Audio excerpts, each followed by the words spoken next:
Pasok kami sa portal. Mahaba. So, ito ang tubig na. Ayan. Since ngayon kasi tag-init eh. Nakahaba pa niya na kayo. Ay, spotting ko pa pala to.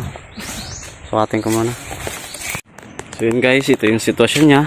May punong malaki. Natumba. And ito kasi nag-give in na siya. Yung bagay sobrang lakas ng tubig, agos.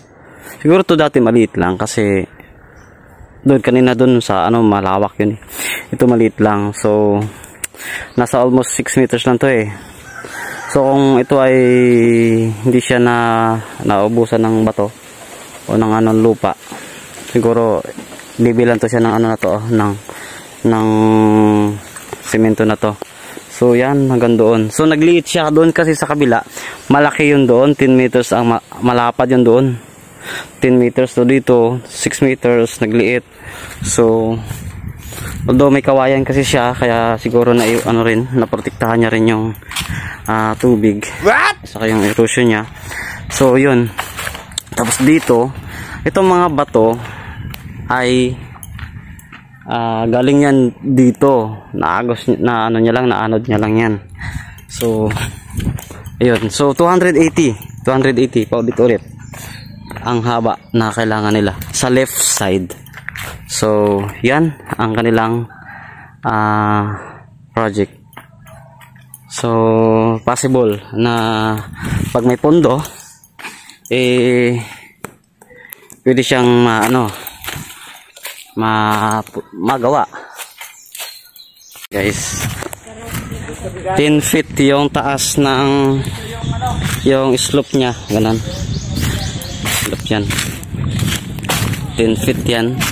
So doon pa lang diyan sa may sa may bato na yan. Ilan?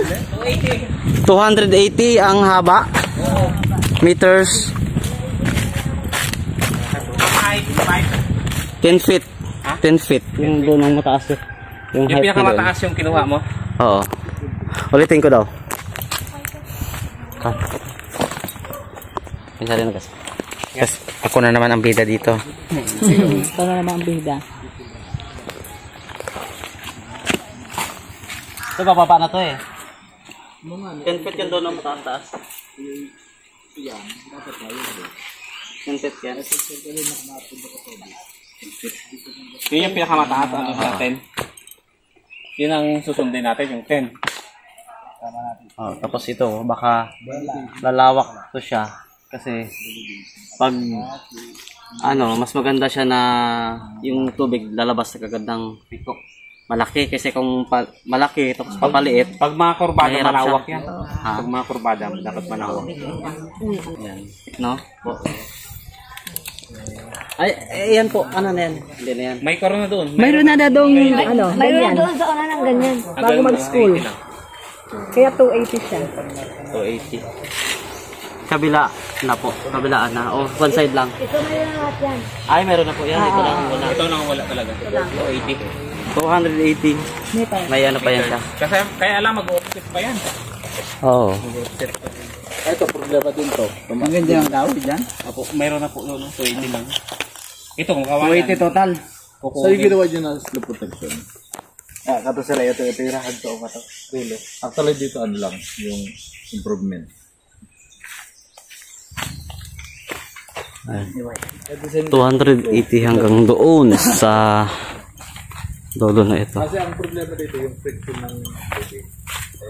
Yan. Meron na kasi yan sa dulo kaya kung ano man ay 280 lang. Ayun o, meron na nga o. 280 lang po kagawad. Okay. Salamat po. Yan. Ayun kasi ay school na to eh. School na po yan? Ay, school na yan, sir. School. Wala yan. Ay, daw, okay ka to. Hindi na ka to mapakakuan? Sige guys, yun ang muna. Allowance ka to.